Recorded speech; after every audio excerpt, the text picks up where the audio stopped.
What if a percentage of people in powerful positions were actually sociopaths?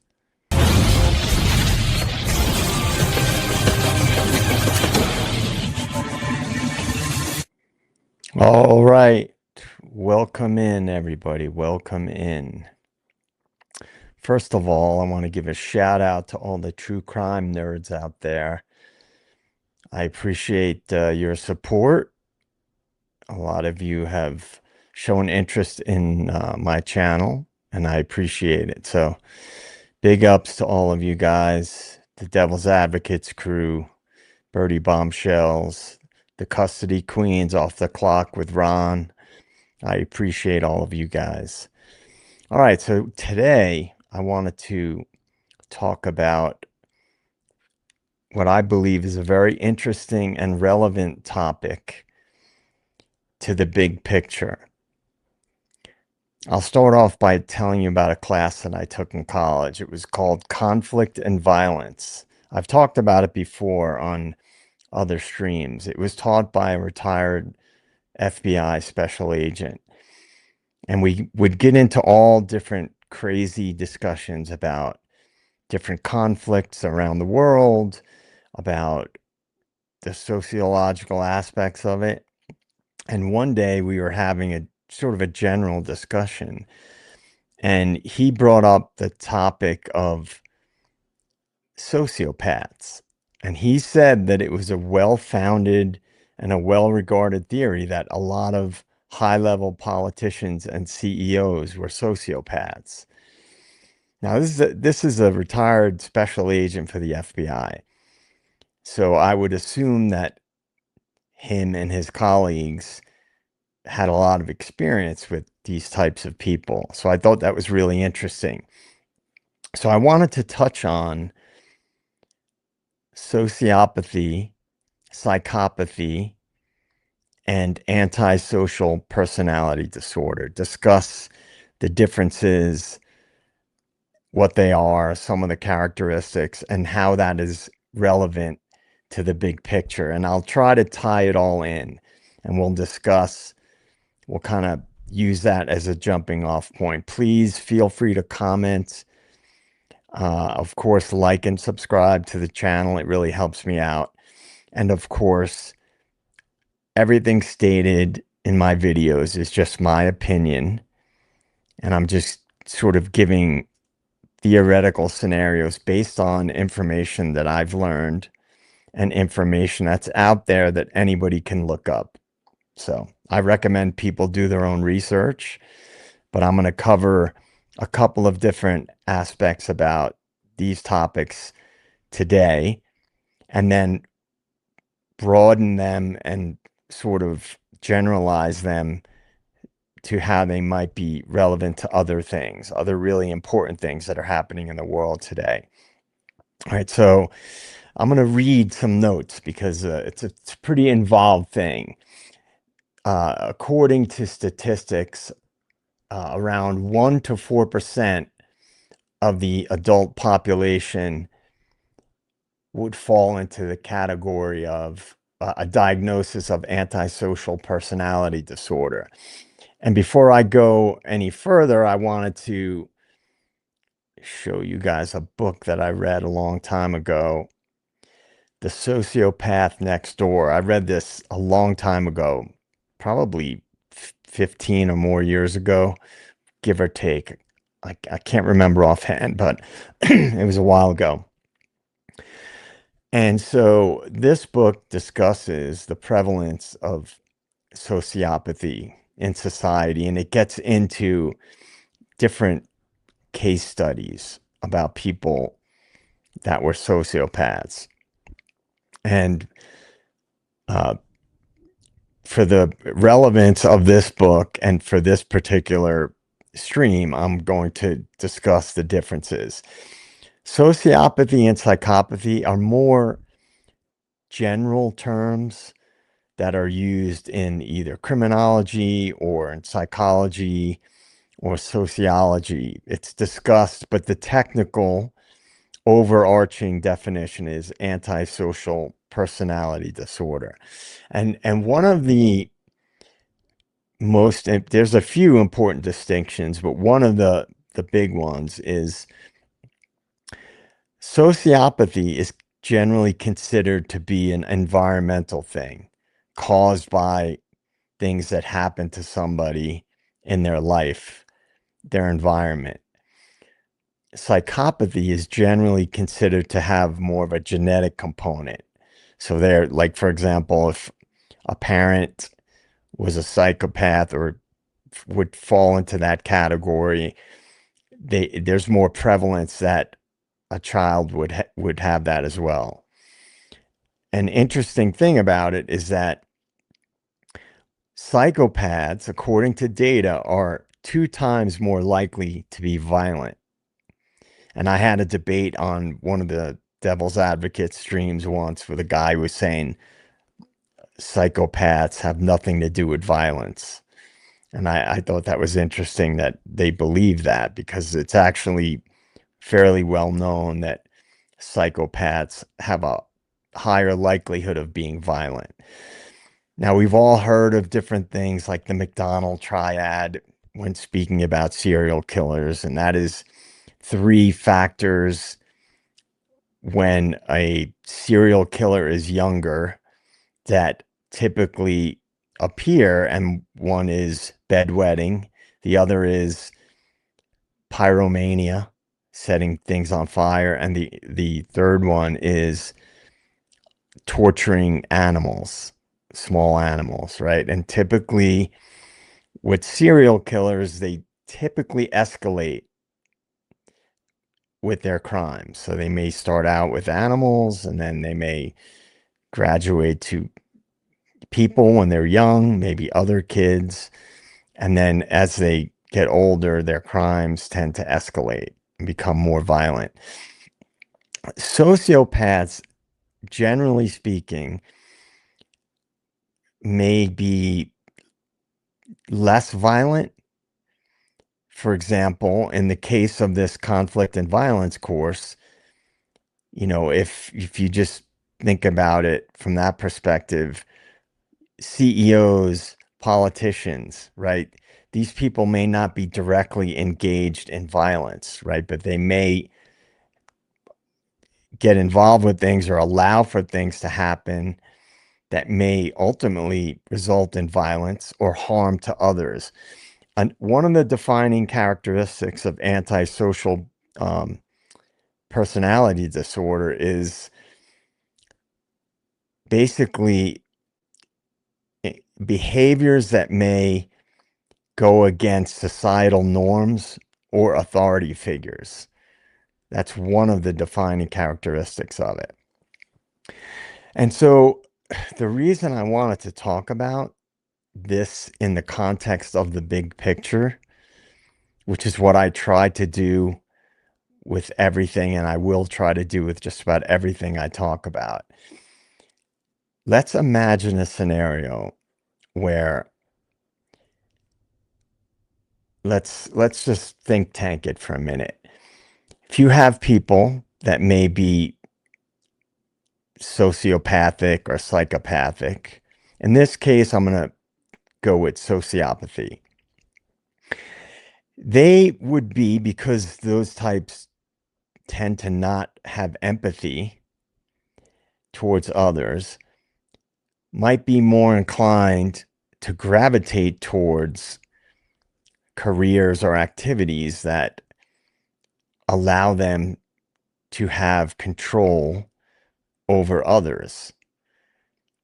So for example, like violent criminals, based on data, would typically fall more into the category of a psychopath, but not necessarily. It's just that psychopaths are more likely to be violent. A sociopath could also be violent, but they, generally speaking, might be a white collar criminal, for example. So let's think about if that type of person, we'll just use big business and politics as an example. If you were somebody that didn't feel empathy, you might do well in careers that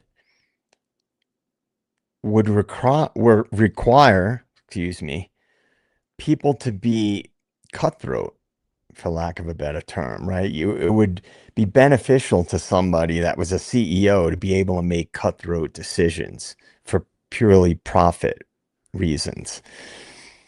And then I'm going to call back to another book that I had mentioned in the past, which is The Corporation. And I think the subtitle is what does it say? The Pathological Pursuit of Profits and Power, or something along those lines. I believe I threw it up on screen in a previous episode. Anyway, point being, if you have a industry where it would be beneficial for somebody that is lacking in empathy, then that type of person would excel in that area, right? It's logical. High level politics, right? If you were somebody that could be compromised or liked having power and control over others, those are two examples: corporations, banking, politics, where you could have that impact and probably excel at it. So look at where we are in the world and look at where we have progressed from, and how it seems like now powerful entities have sort of come together. And I'll say entities and people, right? Because ultimately people control these different institutions. They've come together on shared interests for agendas that may benefit their interests, whether it be financial, uh, social, uh, money, and power. I mean, it's not complicated, right? You think about it. People in these positions typically have power and typically end up getting wealthy if they're not wealthy already. Another example that I wanted to address, and this is one that I'm going to get into a little bit more, and certainly do a deep dive into this area in the future. I'm going to talk more about certain organizations that favor this type of person. Now, for the purposes of this stream, I'm going to say, even though the technical term from the DSM-5, the Diagnostic and Statistical Manual for Mental Illnesses, it's Antisocial Personality Disorder. But for this, I'm going to use Sociopathy as the main term to discuss it. But you'll know what I'm referring to. A lot of intelligence agencies and military, uh, either special forces or branches of the military, in certain areas of the military, somebody like that would be very useful. It would also be very useful in corporate espionage, for example. I remember a long time ago, I don't even know how long ago it was, but I listened to a audiobook by Stuart Copeland, who is the drummer for the band The Police.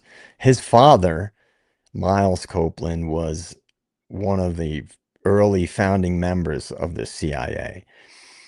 And Stuart Copeland grew up in the Middle East and didn't know his father was in the CIA until he was like 17 years old, when his father wrote a book.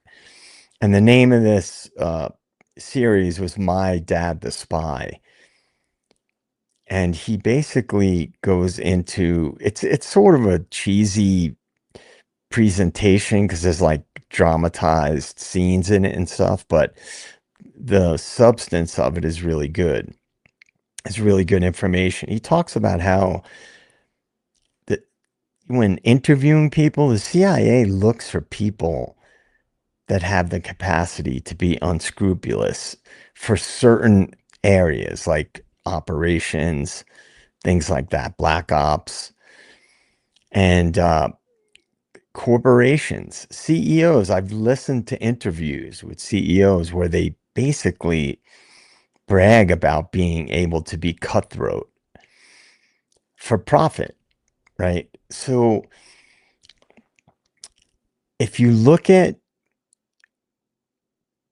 the state of the world now and you look at events throughout history, wars, financial collapses, socioeconomic upheavals, with regards to division in society, with race relations, with gender relations, with a bunch of different social movements, right? You see throughout history, there's been unrest in these areas, right? And tension within society. If you could connect the idea of sociopathy with the big picture and come to the conclusion that is, or at least the hypothesis that is it possible that over time sociopaths have gotten into positions of power and saw the opportunities that could be gained from partnering with other people of a similar ilk. And that brings me to another thing that I have spoken about as well. We all have heard about secret societies. We all know about organizations like the Bilderberg Group, the World Economic Forum, the Council on Foreign Relations, the Atlantic Council. There are many different groups like that, right? That are basically like think tanks of powerful people from different industries, from banking, from the military, from large corporations of all different types, food production, energy production, the oil industry, etc.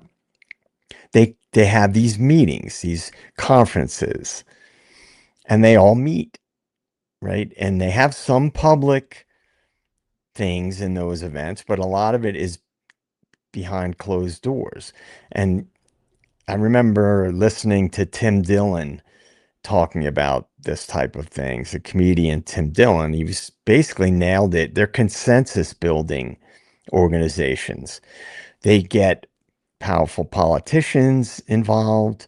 They get leaders of industry involved, and they plan basically the future. They plan global policy, global health policy, economic policy, um, geopolitics relating to, wars and strategic type of things that involve things like the United Nations, the World Health Organization, etc. Now, if you just imagine if these types of organizations had people in power that were in fact sociopaths, they would have no problem doing things that are harmful to citizens. It's just a basic logic experiment. If these types of people don't have empathy, they're capable of being really cutthroat, doing things for profit and power with no concern for humanity. Think about the implications of that. Now look at the state of the world, right? I mentioned that earlier. It seems to me that we are on a crash course.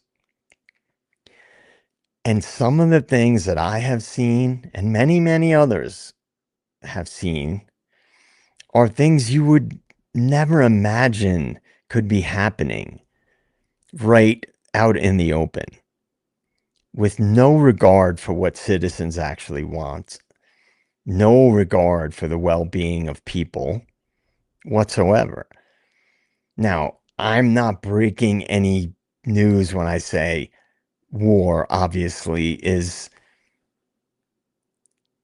a really horrific thing. Now, I have not been in the military, but we all know what happens in war.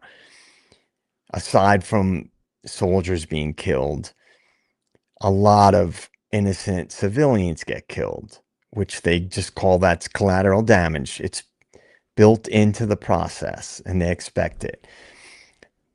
But we've all heard the saying, all wars are bankers' wars. I used to hear that when I was younger, and I was just like, what? I don't understand, right? I believe that, oh, no, it's this country versus that country. They're fighting each other to protect their countries. But the more you learn, the more you live life and see things and read about things, you learn that war is largely about power and money in the world. It's really that simple. And it's basically a very small amount of people that have massive control over the rest of humanity, both in the control of resources, money, and people's freedoms are largely controlled by people outside of any democratic political system, right? Because a lot of these people, and I've talked about this in previous episodes, what is the deep state, right? Unelected officials in powerful positions that come together to forward interests. A lot of them are behind the scenes. We don't even know who they are. We know of the politicians, we know of like high ranking military officials, we know a little bit about some of the players that are in front of the public, but there are a lot of people behind the scenes that we don't know about. So how I'm trying to convey the importance of how sociopathy ties in with the state of the world, it's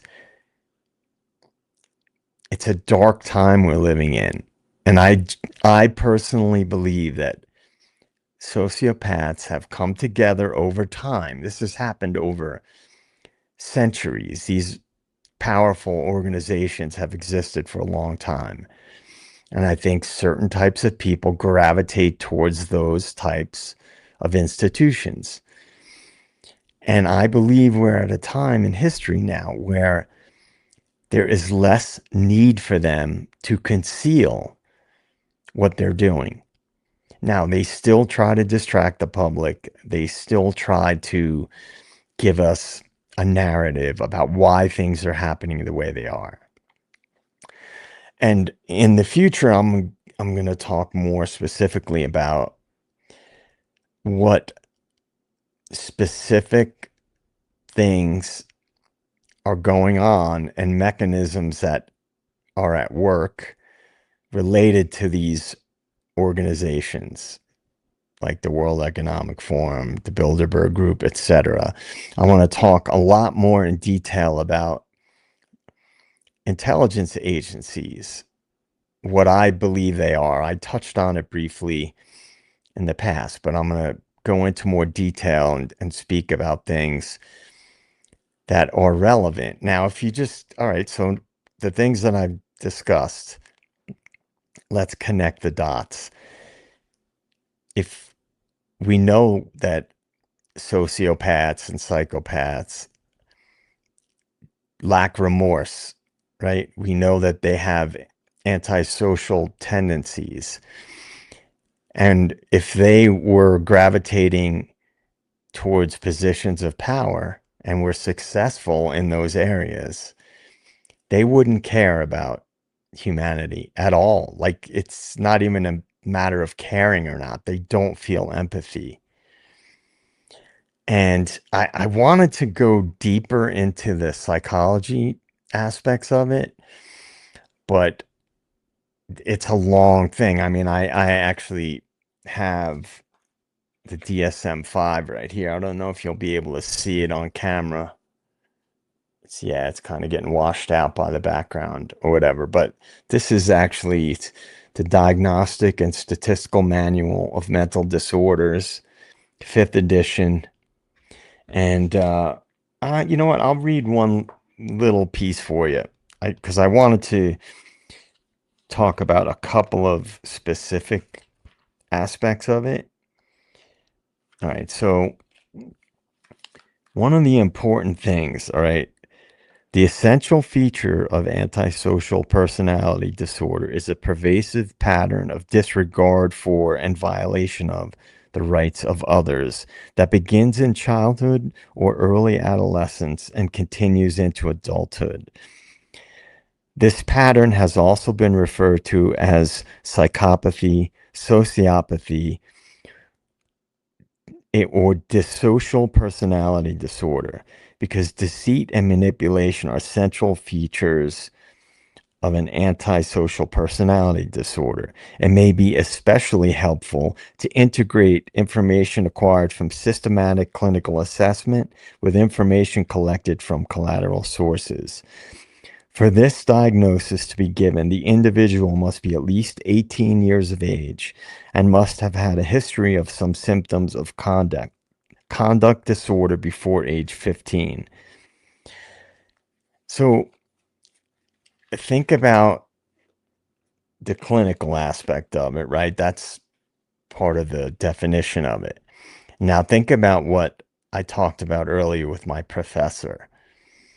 He was a retired special agent for the FBI, and he was pretty open, saying that it was a well-founded theory that a lot of high-level CEOs and politicians were sociopaths.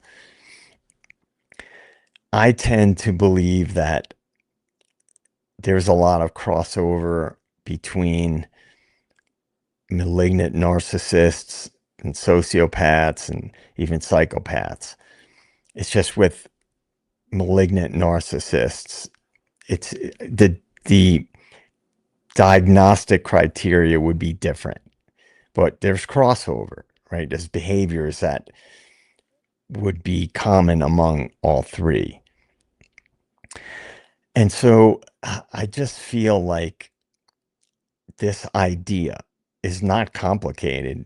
I'm sure everybody is capable of making those connections.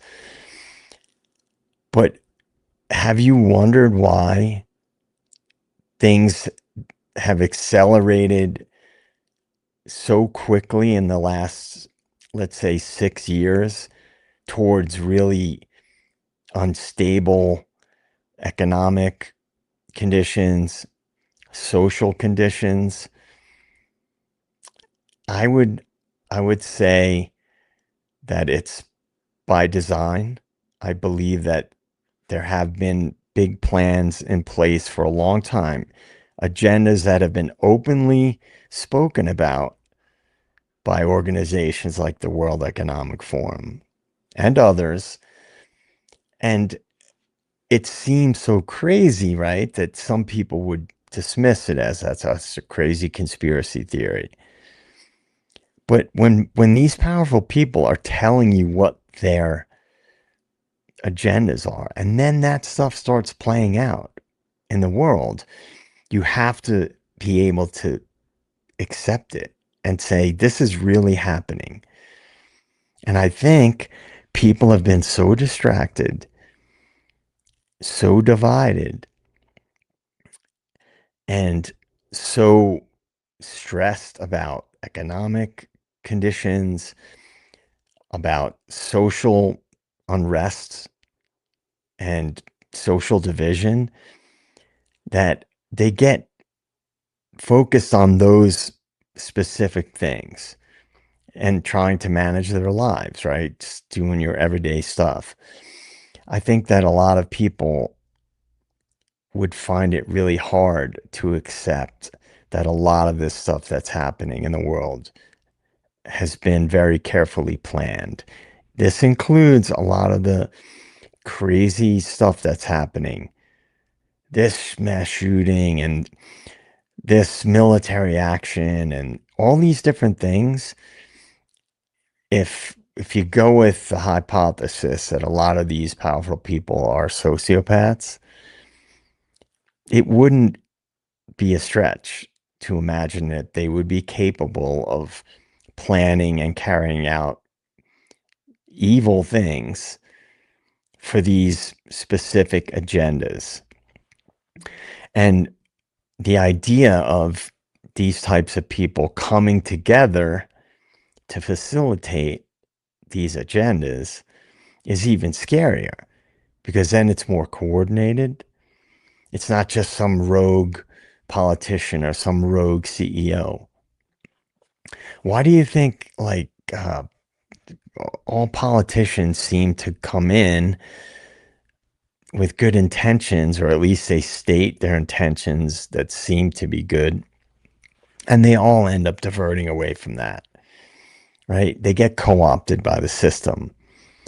Even good people, right? So if you have a system that's run by a small group of powerful people, and there's a chunk of those people in powerful positions that might be sociopaths, the people that are below them who may have had good intentions, they're going to get crushed. They're not going to be able to make a difference like they may have intended or thought they would be able to do. Um, I mean, I don't really get into talking about politics, but we're going to definitely brush up against politics when we go forward with certain topics. And I think that sociopathy is probably rampant in global politics. And it's once you pick up on certain things, you start to be able to see them more broadly. So you start to pick up on patterns. I talk about that a lot, pattern recognition. And then I'm very good at picking up patterns. And there was a book I read a long time ago, Malcolm Gladwell, Blink, and it sort of touches on that. It's like people that have expertise in a certain area develop a certain kind of instantaneous pattern recognition for things. And I think over time, you develop that even more.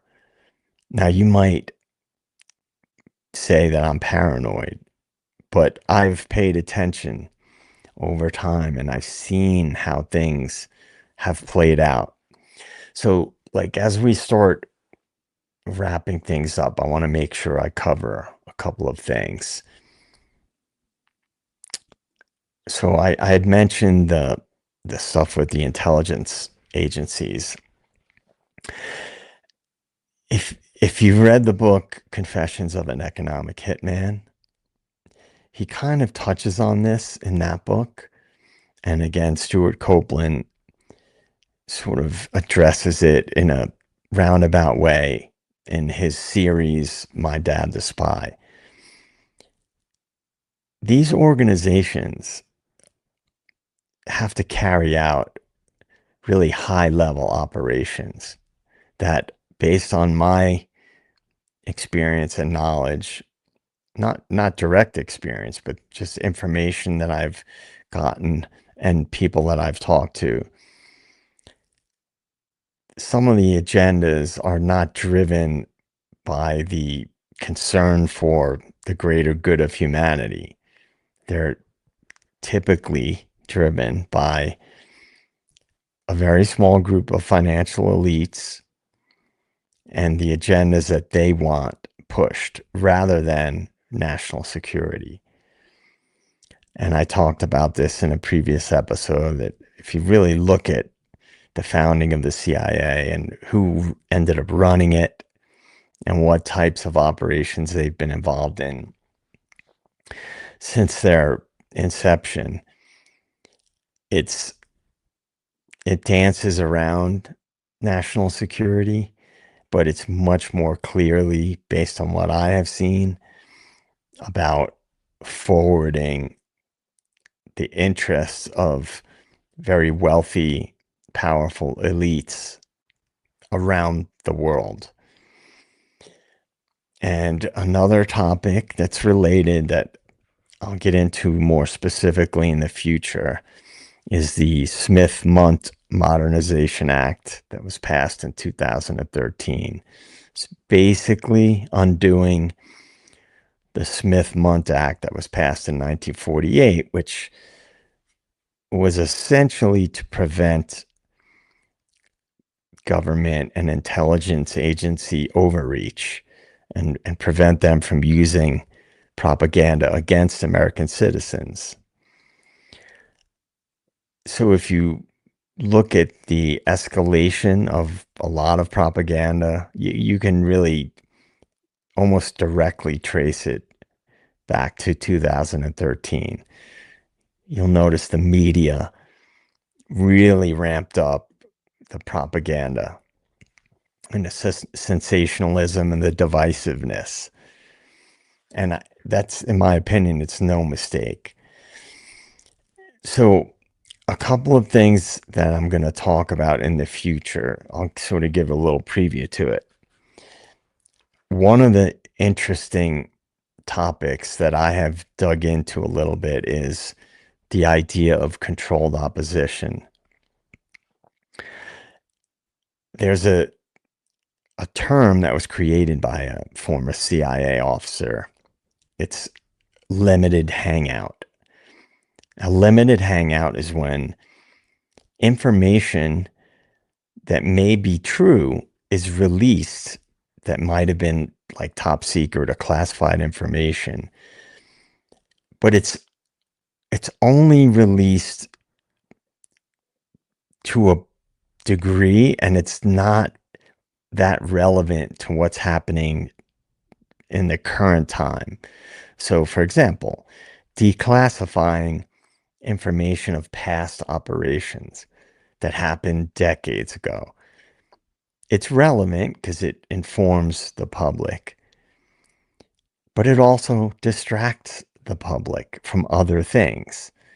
And oftentimes, when these limited hangouts occur, there's nothing people can do about it. So many media people do this. They release information that they got from sources about, for example, like programs like MK Ultra, right? And other operations, Operation Mockingbird. But a limited hangout is when you might have somebody that is telling the public about current things that are happening, but oftentimes nothing is ever done about it. And what it does is it also serves to distract the public potentially from other things that are happening. And it also accomplishes the sort of diversion away from questioning the source. So, for example, if you have a former CIA officer that comes out and he releases information of things that had happened, you might believe, or even a media person, you might believe that, wow, this person's on our side, right? When in fact, they might still be working for the interests that are pushing these bad agendas. But so that's what I mean when I was talking about like controlled opposition. Then you start to trust that person. Oh, look, they revealed this secret information. But then they can also steer people. They gain their trust by doing that, and then they steer them. And this is like what I call narrative shifting. So they start opposing, giving an alternative narrative, and then they gradually steer back towards the a version of the official narrative. So those are two things I'm going to speak about a lot more in the future in more detail, and I'll give more information about it. Finally, this to sort of wrap up the idea of everything. If sociopaths and even psychopaths did coalesce around common interests, common or larger agendas,